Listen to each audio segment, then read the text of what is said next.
வணக்கம். இது ஐபிசி தமிழின் பிரதான செய்திகள். முதலில் தலைப்புச் செய்திகள். தேர்தல் கடமைகளில் 70,000க்கும் மேற்பட்ட பாதுகாப்பு படையினர். விதிகளை மீறிய தேர்தல் பரப்புரைகளை தடுக்க நடவடிக்கை. தமிழரசு கட்சியின் யாழ் பரப்புரை கூட்டத்தில் முருகல். சுமந்திரனிடம் கேள்வி கேட்ட மக்களை வெளியேற்றிய ஸ்ரீலங்கா காவல்துறை. வவுனியாவில் பிரதான முஸ்லிம் வேட்பாளர்களின் ஆதரவாளர்களுக்கிடையில் முருகல். ரிஷாத் பதியுதீனின் வாகனம் மீது கடும் தாக்குதல். சென்னை உட்பட பல மாவட்டங்களுக்கு கனமழை எச்சரிக்கை. கடும் மழையை அடுத்து சென்னை பாடசாலைகளுக்கு அவசர விடுமுறை. சட்டவிரோத குடியேறிகளை நாடு கடத்த கடம்போக்கு அதிகாரியை தெரிவு செய்த ட்ரம்ப். ஆவணமற்ற குடியேறிகள் மத்தியில் எதிர்காலம் குறித்து அச்சம். இனி விரிவான செய்திகள். இலங்கையில் நாளை மறுதினம் 14ஆம் தேதி வியாழனன்று இடம்பெறும் நாடாளுமன்ற தேர்தலை முன்னிட்டு நாடளாவிய ரீதியில் 70,000 காவல்துறையினர் பாதுகாப்பு கடமைகளில் ஈடுபடுத்தப்பட்டுள்ளனர். இதேவேளை ஸ்ரீலங்காவின் தேர்தல் விதிகளின் நடைமுறைப்படி தேர்தல் பரப்புரைகள் யாவும் நேற்று இலங்கையின் உள்ளூர் நேரப்படி நள்ளிரவுடன் முடிவுக்கு வந்துள்ள நிலையில் தேர்தல் விதிகளை மீறி பரப்புரை செய்வோருக்கு எதிராக சட்ட நடவடிக்கைகள் முன்னெடுக்கப்பட்டு வருகின்றன. தற்போது தேர்தல் மௌன காலம் எனப்படும் பரப்புரைகளற்ற நியமங்கள் கடைபிடிக்கப்பட வேண்டும் என்ற போதிலும் சில கட்சிகளும் சுயேட்சை குழுக்களும் தேர்தல் சட்டங்களை மீறிய வகையில் நுட்பமான பரப்புரைகளை மேற்கொள்வதாக குற்றச்சாட்டுகள் முன்வைக்கப்பட்டுள்ளன. இந்த தரப்புகள் வெளிநாடுகளில் உள்ள தமது ஆதரவாளர்களைக் கொண்டு சமூக வலைத்தளங்களில் பரப்புரைகள் செய்வதாக குற்றம் சாட்டப்பட்டுள்ளது. இந்நிலையில் விதிகளை மீறி சமூக வலைத்தளங்களில் பரப்புரைகளை மேற்கொள்ளும் வேட்பாளர்கள் தொடர்பாக விசாரணைகளை மேற்கொள்வதற்காக அமைக்கப்பட்டுள்ள விசேட குழு தற்போது தனது கண்காணிப்புகளை அதிகரித்துள்ளது. இதேபோல இந்த முறை தேர்தலை கண்காணிப்பதற்காக நியமிக்கப்பட்ட 6,000 பிரதிநிதிகள் கொண்ட குழு நாட்டின் சகல பாகங்களிலும் பணிகளை ஆரம்பிக்க தயாராக இருப்பதாக தேர்தல் கண்காணிப்பு அமைப்பான பேஃப்ரல் தெரிவித்துள்ளது. இதேவேளை பொதுத் தேர்தலின் போது அனைத்து தொகுதிகளிலும் பாதுகாப்பை உறுதிப்படுத்துவதற்காக சுமார் 64,000 காவல்துறை உத்தியோகத்தர்கள் இன்று முதல் கடமையில் ஈடுபடுத்தப்பட்டுள்ளதாக ஸ்ரீலங்கா காவல்துறையின் ஊடக பேச்சாளரான பிரதி காவல்துறை மா அதிபர் நிகால் தல்துவ தெரிவித்துள்ளார். காவல்துறையினரை தவிர 3,200 விசேட அதிரடிப்படையினரும் தேர்தலுக்கான பாதுகாப்பு நடவடிக்கைகளில் ஈடுபட்டுள்ளனர். இவர்களில் 12,227 பேர் நேரடியான தேர்தல் கடமைகளில் ஈடுபடுத்தப்பட்டுள்ளதாகவும் ஸ்ரீலங்கா காவல்துறையின் ஊடக பேச்சாளர் கூறியுள்ளார். தேர்தல் நாள் வரையும் தேர்தலுக்கு அடுத்த நாளும் காவல்துறையினர் பாதுகாப்பு பணிகளை மேற்கொள்வார்கள் என்பதுடன் தேவை ஏற்படும் பட்சத்தில் அதற்கு பின்னரும் காவல்துறையினரை பணிகளில் ஈடுபடுத்துவோம் எனவும் அவர் கூறியுள்ளார். மொத்தமுள்ள 13,314 தொகுதிகளில் 13,383 வாக்குச்சாவடிகள் அமைக்கப்பட்டுள்ளதுடன் காவல்துறையினருக்கு மேலதிகமாக ஏறத்தாழ 11,000 ராணுவ வீரர்களும் முக்கிய இடங்களில் நிறுத்தப்பட்டுள்ளனர். தேர்தல் கடமைகளுக்கு காவல்துறையினர் செல்வதால் ஏற்படும் வெற்றிடங்களில் ராணுவத்தினர் நிறுத்தப்படுவார்கள் என காவல்துறையின் ஊடக பேச்சாளர் கூறியுள்ளார். சுதந்திரமான மற்றும் அமைதியான தேர்தலை உறுதி செய்வதற்கான முயற்சிகளுக்கு பொதுமக்கள் ஒத்துழைப்பு வழங்க வேண்டும் என பிரதி காவல்துறை மா அதிபர் நிகால் தல்துவ மேலும் தெரிவித்துள்ளார். ஸ்ரீலங்கா நாடாளுமன்ற தேர்தலுக்கான ஆயத்த பணிகளை மேற்கொள்ளும் வகையில் இன்றைய கல்வி நடவடிக்கைகளின் பின்னர் அனைத்து பாடசாலைகளும் அந்தந்த கிராம உத்தியோகத்தர்களிடம் கையளிக்கப்பட உள்ளது. இந்த நிலையில் தேர்தலில் பரப்புரை நடவடிக்கைகள் தற்போது முடிவுக்கு வந்துள்ள நிலையில் தேர்தல் விதிகளை மீறும் செயற்பாடுகளில் ஈடுபட வேண்டாம் என கேட்டுக் கொண்டுள்ள தேர்தல்கள் ஆணைக்குழு கட்சிகளும் சுயேட்சை குழுக்களும் தத்தமது தேர்தல் பணியகங்களை அகற்ற வேண்டும் எனவும் வலியுறுத்தியுள்ளது.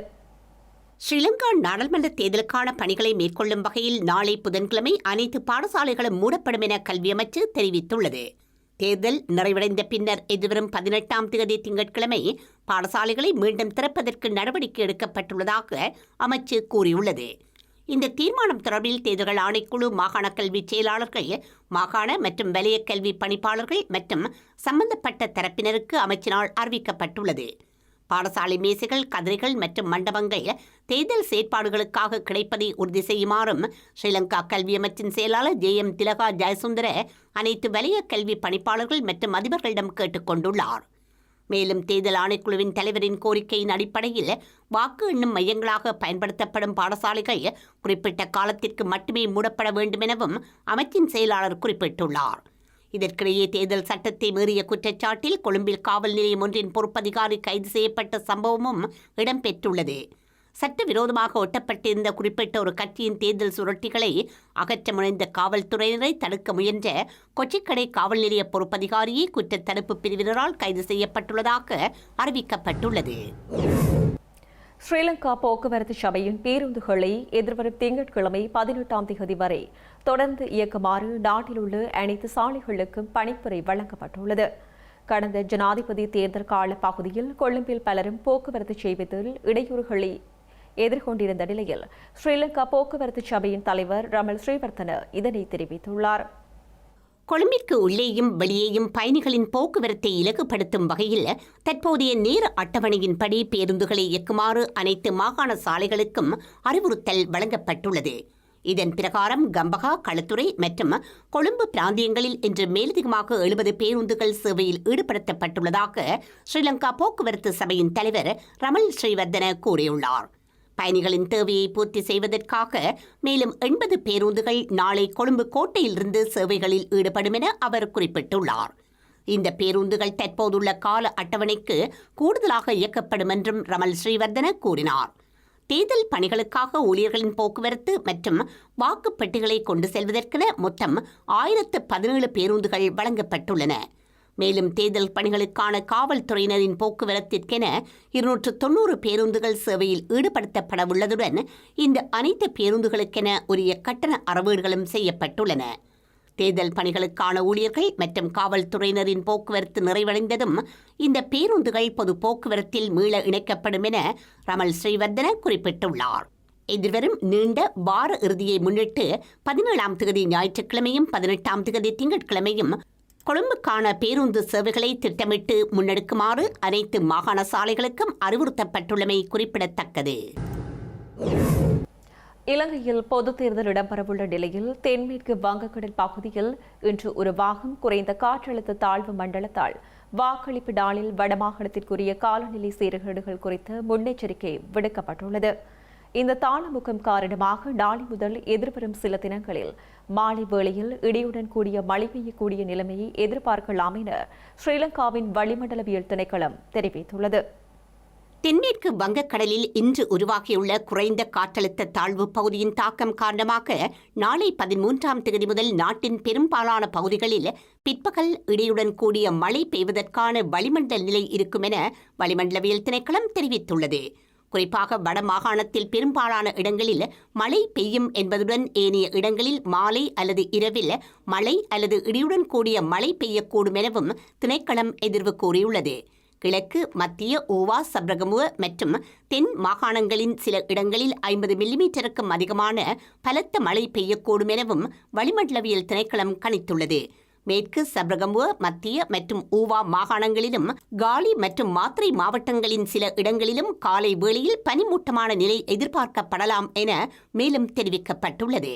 இடியுடன் கூடிய மழையின் போது தற்காலிகமாக பலத்த காற்று மற்றும் மின்னல் தாக்கங்களினால் ஏற்படக்கூடிய பாதிப்புகளை குறைத்துக் கொள்ள போதுமான முன்னெச்சரிக்கை நடவடிக்கைகளை மேற்கொள்ளுமாறு பொதுமக்களுக்கு அறிவுறுத்தப்பட்டுள்ளது. இலங்கையில் நேற்று நள்ளிரவுடன் தேர்தல் பரப்புரைகள் முடிவுக்கு வருவதற்கு முன்னர் ஆங்காங்கே மோதல்கள் மற்றும் முருகல் சம்பவங்கள் இடம்பெற்றுள்ளன. அந்த வகையில் வவுனியாவில் காதர் மஸ்தான் மற்றும் ரிஷாட் பதியுதீன் ஆகியோரின் ஆதரவாளர்களுக்கிடையில் மோதல் ஏற்பட்டதுடன் ரிஷாட் பதியுதீனின் வாகனம் மீதும் தாக்குதல் நடத்தப்பட்டுள்ளது. வவுனியா பட்டாணிச்சோர் பகுதியில் உள்ள பிரதான வீதிக்கருகாக நேற்றிரவு 8 மணி அளவில் காதர் மஸ்தானின் பிரச்சார கூட்டம் இடம்பெற்றது. இதன்போது அந்த பகுதிக்கு உந்துருளில் சென்ற சிலர் பொதுக்கூட்டத்தை பார்த்து கூச்சலிட்டு சென்றுள்ளனர். இதனைத் தொடர்ந்து சற்று நேரத்தில் கூச்சலிட்டவர்கள் பயணித்த உந்துருளிக்கு பின்னால் முன்னாள் அமைச்சர் ரிஷாட் பதியுதீனும் அவரது ஆதரவாளர்களும் பயணித்த வாகன தொடரணிகள் கூட்டம் இடம்பெற்றுக் கொண்டிருந்த பகுதிக்கு அருகே உள்ள பிரதான வீதியூடாக பயணித்தது. இதன்போது இருதரப்பு ஆதரவாளர்களுக்கும் இடையில் குழப்ப நிலை ஏற்பட்டதைத் தொடர்ந்து கலவரமான நிலைமை உருவானதுடன் ரிஷாட் பதியுதீனின் வாகன தொடரணியில் வந்த வாகனங்கள் மீது தாக்குதல் நடத்தப்பட்டுள்ளது. ரிஷாட் பதியுதீன் பயணித்த வாகனம் மீதும் தாக்குதல் நடத்தப்பட்ட நிலையில் சுதாகரித்துக் கொண்ட சாரதி வாகனத்தை நிறுத்தாமல் வேகமாக பயணித்ததாக எமது செய்தியாளர் தெரிவித்தார். ரிஷாட் பதியுதீனின் ஆதரவாளர்களின் வாகனங்களும் அடித்து சேதமாக்கப்பட்டதுடன் அங்கு பாதுகாப்பிற்கென நிறுத்தப்பட்டிருந்த காவல்துறையினரால் நிலைமையை கட்டுப்படுத்த முடியாமல் போயிருந்தது. இந்த தாக்குதலில் காயமடைந்த இருவர் வவுனியா வைத்தியசாலையில் சிகிச்சைக்காக அனுமதிக்கப்பட்டுள்ளதாக எமது பிராந்திய செய்தியாளர் தெரிவித்துள்ளார். கலவர நிலைமை கட்டுப்பாட்டிற்குள் கொண்டுவரப்பட்ட பின்னர் காதர் மஸ்தானின் பரப்புரை கூட்டம் காவல்துறையினரின் பாதுகாப்புடன் தொடர்ந்து இடம்பெற்றிருந்தது. இந்த சம்பவம் இடம்பெறுவதற்கு முன்னர் சூடுவெந்த புலவு பகுதியில் இடம்பெற்ற மஸ்தானின் பொதுக்கூட்டத்தில் இருதரப்பு ஆதரவாளர்களுக்கும் இடையில் முரண்பாடு ஏற்பட்டிருந்தது. இதேபோன்று சுழிபுரம் பகுதியில் இடம்பெற்ற தமிழரசுக் கட்சியின் பரப்புரை கூட்டத்திலும் குழப்பம் ஏற்பட்டுள்ளது. இந்த கூட்டத்தில் சுமந்திரன் உரையாற்றிய பின்னர் கூட்டத்தில் பங்கு பற்றிய சிலர் சுமந்திரனால் தமிழர்களுக்கு ஏற்படுத்தப்பட்ட பாதகங்கள் குறித்து சில வினாக்களை எழுப்ப முற்பட்டனர். இதன்போது அவ்வாறு வினாக்கள் எழுப்பியவர்களை அடக்க சுமந்திரன் ஆதரவாளர்கள் முயன்றதால் அங்கு ஒரு முறுகல் நிலை ஏற்பட்டது. இதன் பின்னர் சுமந்திரன் தரப்பால் ஸ்ரீலங்கா காவல்துறையினர் அங்கு வரவழைக்கப்பட்டு சுமந்திரனிடம் வினாக்களை தொடுத்த பொதுமக்கள் அங்கிருந்து வெளியேற்றப்பட்டதாகவும் அதனையடுத்து சுமந்திரனும் பாதுகாப்பாக அங்கிருந்து அனுப்பி வைக்கப்பட்டதாகவும் தெரிவிக்கப்பட்டுள்ளது. அம்பாறை அருகம்குடா பகுதிக்கு செல்வதை தவிர்க்குமாறு அமெரிக்க குடிமக்களுக்கு வழங்கப்பட்ட பயண ஆலோசனையை மீள பெற்றுக்கொள்ளுமாறு அமெரிக்க தூதரக அதிகாரிகளிடம் ஸ்ரீலங்காவின் வெளிவிவகார அமைச்சு கோரிக்கை முன்வைத்துள்ளது. கடந்த மாதம் அக்டோபர் 23ஆம் தேதியன்று அமெரிக்க தூதரகத்தினால் இலங்கை செல்லவுள்ள அமெரிக்க பிரஜைகளுக்கு வழங்கப்பட்ட பயண ஆலோசனை எச்சரிக்கை தற்போது நடைமுறையில் இருக்கும் நிலையில் ஸ்ரீலங்கா வெளிவிவகார அமைச்சு இந்த நகர்வை மேற்கொண்டுள்ளது. கிழக்கிலங்கையில் உள்ள சுற்றுலாவுக்கு பிரசித்தி பெற்ற அருகம்குடா பகுதியில் சுற்றுலா பயணிகளை இலக்கு வைத்து தாக்குதல் நடத்தப்படலாம் என அமெரிக்க தூதரகம் ஸ்ரீலங்கா அரசாங்கத்திற்கு கடந்த மாதம் எச்சரிக்கை விடுத்திருந்தது.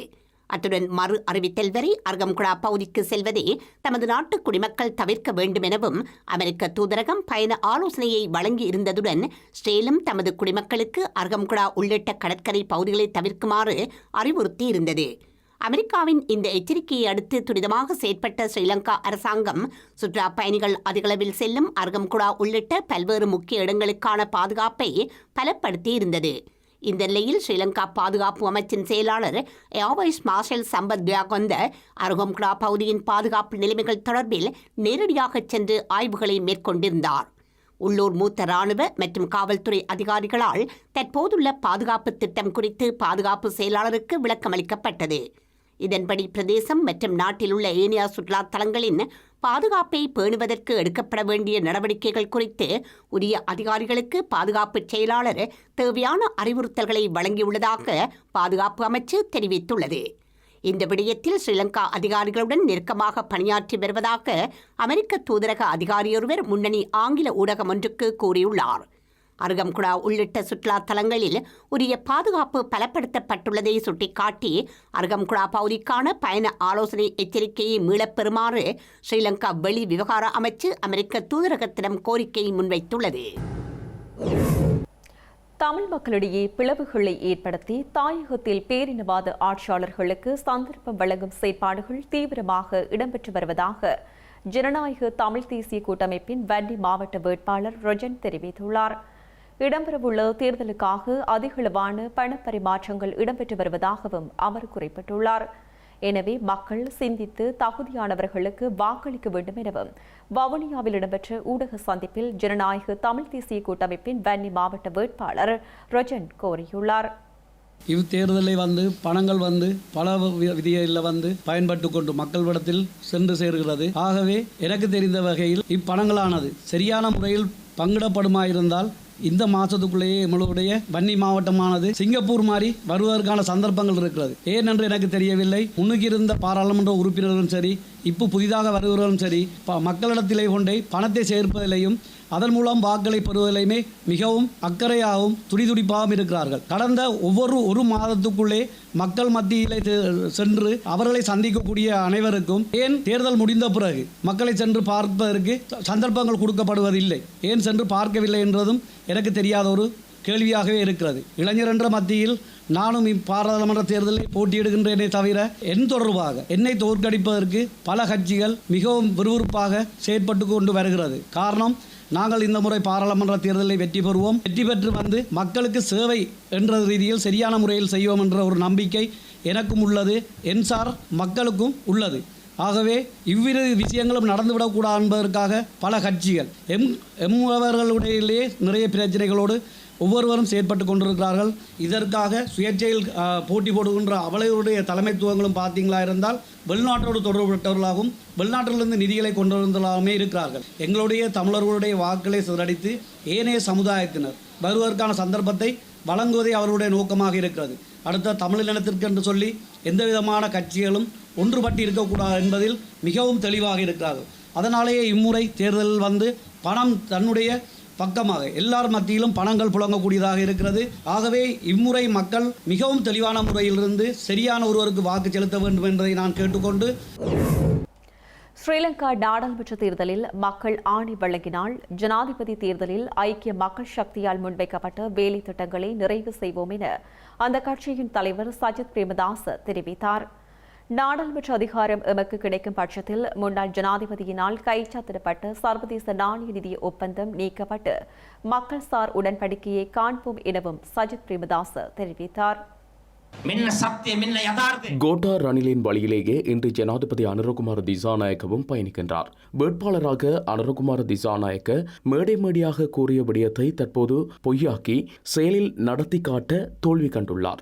அதனை அவரே நிரூபித்துள்ளார். வரி குறைக்கப்படும், விலைச்சூத்திரங்கள் இல்லாதொழிக்கப்படும், உகண்டாவில் பதுக்கி வைத்துள்ள பணம் கொண்டுவரப்படும் என்று மேடைகளில் கூச்சலிட்டாலும் இறுதியில் ஜனாதிபதி தலைமையிலான ஜேவிபி அரசாங்கம் சர்வதேச நாணய நிதியத்திடம் மண்டியிட்டு எரிபொருளின் விலைச்சூத்திரத்திற்கு அடிமையாகி உள்ளது.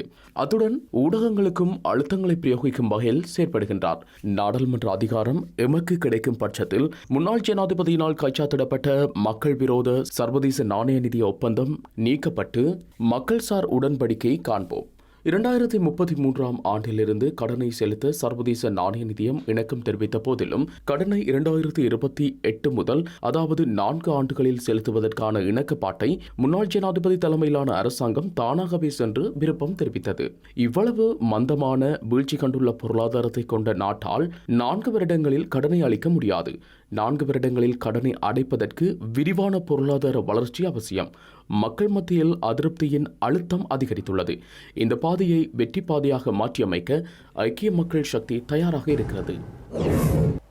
இலங்கையில் கடந்த சில மாதங்களாக நிறுத்தப்பட்டிருந்த கொழும்புக்கும் தலைமன்னாருக்கும் இடையிலான தொடருந்து சேவைகள் இன்று மீண்டும் ஆரம்பிக்கப்பட உள்ளன. மாஹோவுக்கும் அனுராதபுரத்துக்கும் இடையிலான தொடருந்து பாதைகளின் புனரமைப்பு காரணமாக இந்த மார்க்கத்திலான சேவைகள் இடைநிறுத்தப்பட்டிருந்தன. மீண்டும் இன்று சேவைகள் ஆரம்பிக்கப்படும் நிலையில் முதலாவது தொடருந்து இன்று மாலை கொழும்பு கோட்டையிலிருந்து தலைமன்னார் நோக்கி புறப்படும் என அறிவிக்கப்பட்டுள்ளது. செய்திகளின் நிறைவாக மீண்டும் தலைப்புச் செய்திகள். தேர்தல் கடமைகளில் 70,000க்கும் மேற்பட்ட பாதுகாப்பு படையினர். விதிகளை மீறிய தேர்தல் பரப்புரைகளை தடுக்க நடவடிக்கை. தமிழரசு கட்சியின் யாழ் பரப்புரை கூட்டத்தில் முருகல். சுமந்திரனிடம் கேள்வி கேட்ட மக்களை வெளியேற்றிய ஸ்ரீலங்கா காவல்துறை. வவுனியாவில் பிரதான முஸ்லிம் வேட்பாளர்களின் ஆதரவாளர்களுக்கிடையில் முருகல். ரிஷாட் பதியுதீனின் வாகனம் மீது கடும் தாக்குதல். சென்னை உட்பட பல மாவட்டங்களுக்கு கனமழை எச்சரிக்கை. கடும் மழையை அடுத்து சென்னை பாடசாலைகளுக்கு அவசர விடுமுறை. சட்டவிரோத குடியேறிகளை நாடு கடத்த கடம்போக்கு அதிகாரியை தெரிவு செய்த ட்ரம்ப். ஆவணமற்ற குடியேறிகள் மத்தியில் எதிர்காலம் குறித்து அச்சம். இத்துடன் ஐபிசி தமிழ் தொலைக்காட்சியின் பிரதான செய்திகள் நிறைவு பெற்றன. உடனுக்குடன் செய்திகளை அறிந்து கொள்ள ibctamil.com என்ற நமது இணையதளத்தை பார்வையிடுங்கள். வணக்கம்.